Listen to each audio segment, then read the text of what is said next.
Assalamualaikum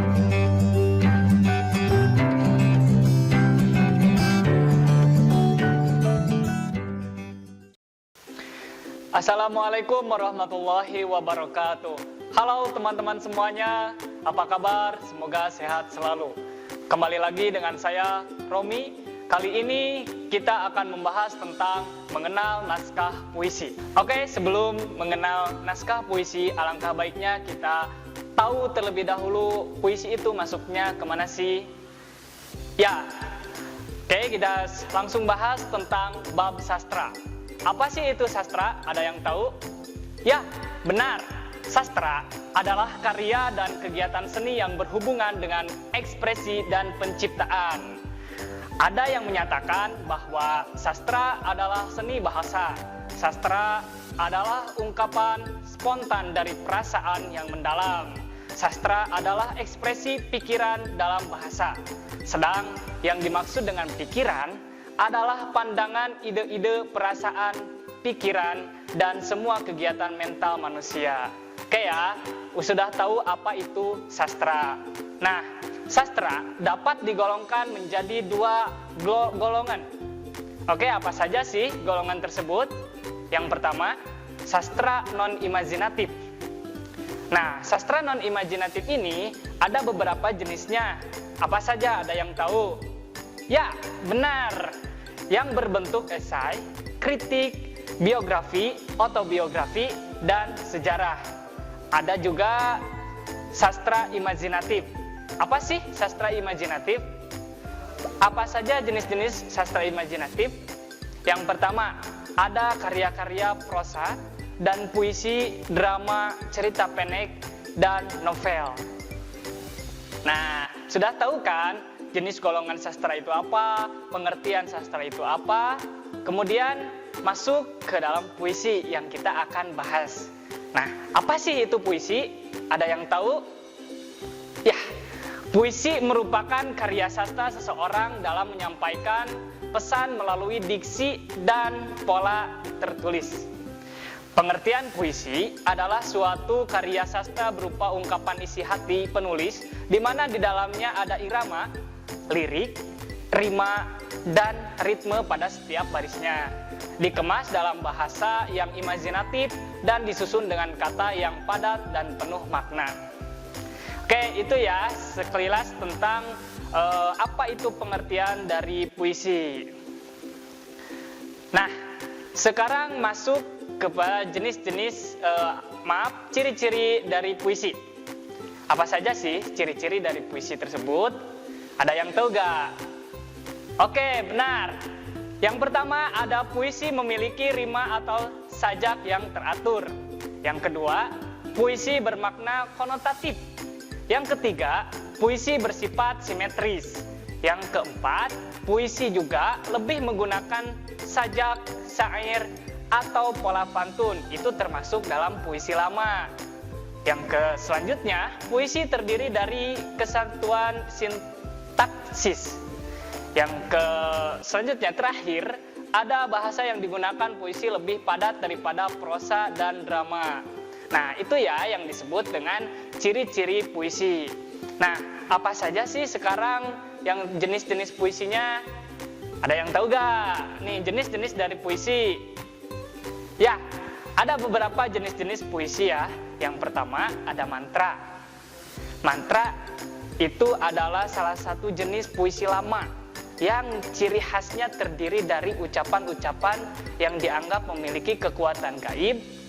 Mantra dipercaya memiliki kekuatan magic untuk keperilmuan ritual atau pengobatan ya. Itu termasuk puisi mantra. Yang kedua, pantun. Nah, sudah tidak asing ya dengan pantun. Pantun adalah jenis puisi lama yang masih populer sampai saat ini loh.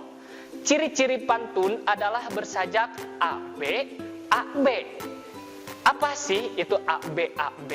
Ciri-ciri pantun adalah bersajak AB. AB terdiri dari 4 baris, 2 baris awal adalah sampiran, dan 2 baris akhir adalah isi pantun. Nah, jenis-jenis pantun nasihat, pantun teka-teki, pantun anak-anak, pantun agama, pantun jenaka, dan pantun lainnya. Baik, selanjutnya yaitu ada jenis puisi seloka. Seloka adalah jenis puisi lama berupa pantun yang saling berkaitan. Karya sastra ini berasal dari Melayu. Umumnya ditulis sebanyak 2 baris, 4 baris, atau bahkan sampai 6 baris. Poin selanjutnya yaitu ada jenis puisi gurindam. Gurindam adalah puisi lama yang setiap baitnya terdiri dari 2 baris dengan sajak A yang berirama sama. Umumnya isi gurindam berisi tentang nasihat atau cerita-cerita. Nah, poin selanjutnya yaitu ada jenis puisi syair. Syair adalah salah satu jenis puisi lama yang terdiri dari 4 baris dengan sajak A. Syair termasuk kategori puisi bebas yang masih sering ditulis sampai saat ini sebagai wujud ekspresi penyair. Adapun yang terakhir yaitu talibun. Nah, apa itu talibun? Talibun merupakan jenis pantun segenap yang umumnya terdiri dari 6 baris, 8 baris, atau bahkan 10 baris sekalipun. Asalkan jumlah barisnya lebih dari 4 baris seperti pantun pada umumnya. Nah, sudah tahu kan pengertian apa itu puisi, kemudian ciri-ciri puisi, dan tadi jenis-jenis puisi. Nah, sekarang masuk ke bagaimana cara membuat puisi. Yang pertama, menggunakan gaya bahasa. Ya, benar, menggunakan gaya bahasa akan memperindah puisi itu sendiri. Anda bisa menggunakan berbagai macam majas agar pembaca atau pendengar tidak bosan membacanya. Nah, namun harus digarisbawahi ya, jika penempatan diksi atau gaya bahasa yang tidak tepat akan mengurangi bahkan menghilangkan makna dari isi yang terkandung di dalamnya. Oke, tadi ya, apa sih majas itu? Ya, majas itu adalah sebuah kekayaan bahasa yang dapat kita pergunakan di karya tulis. Jadi, puisi ini bisa dibuat dengan gaya bahasa bagaimanapun dan seindah apapun yang teman-teman sukai ya. Yang kedua, cara membuat puisi itu ada citra dan lambang. Nah, merupakan alat penyair untuk menangkap pengalaman, memahami fungsi jaringan citra dan lambang dalam suatu karya puisi dapat pula diartikan sebagai memahami dan menghayati pengalaman yang ingin disampaikan penyair ya.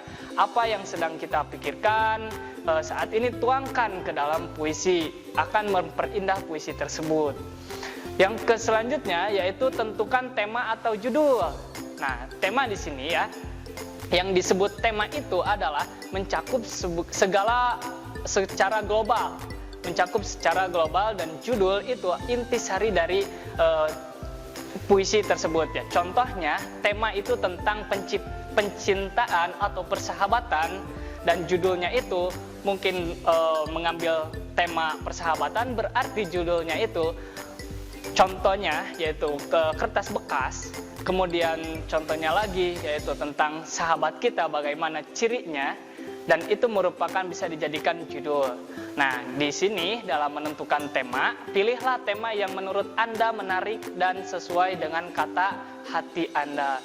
Puisi bisa menggunakan tema yang berhubungan dengan alam tadi ya, persahabatan, sosial, pendidikan, atau ungkapan hati. Oke, selanjutnya menentukan kata kunci. Jika Anda sudah menentukan tema dan judul, langkah selanjutnya adalah menentukan kata kunci akan dikembangkan menjadi kalimat. Misalnya, satu kata kunci yang digunakan untuk satu lirik, atau satu kata kunci untuk membuat satu bait. Misalnya, Anda akan menunjuk seseorang itu adalah cantik. Nah, memperindah dengan kata cantik itu dengan misalnya kembang desa. Nah, itu merupakan contoh dari menentukan kata kunci untuk bait selanjutnya ya. Nah, sekarang masuk bagaimana cara membaca puisi sih. Tadi sudah tahu cara membuat puisinya. Nah, sekarang bagaimana cara membaca puisinya nih? Yang pertama ada intonasi yang jelas ketika membaca puisi. Intonasi atau artikulasi yang jelas untuk membaca puisi. Seperti A, I, U, E, O. Nah, itu harus jelas. Jangan ayu, ya, seperti itu ya. Yang kedua ada mimik yang digunakan tepat sesuai dengan isi puisi. Seperti ketika Anda marah, maka ekspresi Anda haruslah marah. Ketika Anda senang, maka harus berekspresi senang. Yang ketiga, menggunakan bahasa tubuh yang tepat ketika membaca puisi. Sudah jelas ya, menggunakan gaya bahasa tubuh yang jelas. Selanjutnya poin keempat yaitu menggunakan irama. Nah, menggunakan irama di sini yaitu membedakan satu kata demi kata di dalam isi puisi. Contohnya ketika teman-teman semuanya suka kepada seseorang tersebut, maka memanggilnya itu dengan rasa kagum dan suka. Contohnya, Sumbi. Nah, itu merupakan kesukaan kepada seseorang tersebut. Beda ketika Anda membencinya, Sumbi. Nah, seperti itu, yaitu menggunakan irama. Nah, poin kelima yaitu pemenggalan jeda harus tepat. Yang ke poin terakhir ada penekanan dalam puisi tersebut. Setelah kita mengetahui apa itu puisi, apa itu sastra, kemudian ciri-ciri puisi, jenis-jenis puisi, dan cara membuat puisi, dapat ditarik kesimpulan ya bahwa puisi adalah sebuah karya seni yang tertulis suatu ungkapan perasaan seseorang, dikemas dalam bahasa yang imajinatif dan disusun dengan bahasa yang padat dan penuh makna. Oke, sekian ya dari saya. Terima kasih atas perhatiannya. Mohon maaf atas segala kekurangannya. Wabillahi taufiq wal hidayah. Wassalamualaikum warahmatullahi wabarakatuh. Kunjungi sosial media lainnya seperti website kami di pkbmalfatah.com, Facebook PKB Malfatah Mananjaya, Instagram PKB Malfatah Official. Dan terima kasih telah klik video ini. Jangan lupa like, comment, share, dan subscribe untuk menunjukkan dukungan kamu terhadap channel ini. Enjoy the video PKB Malfatah.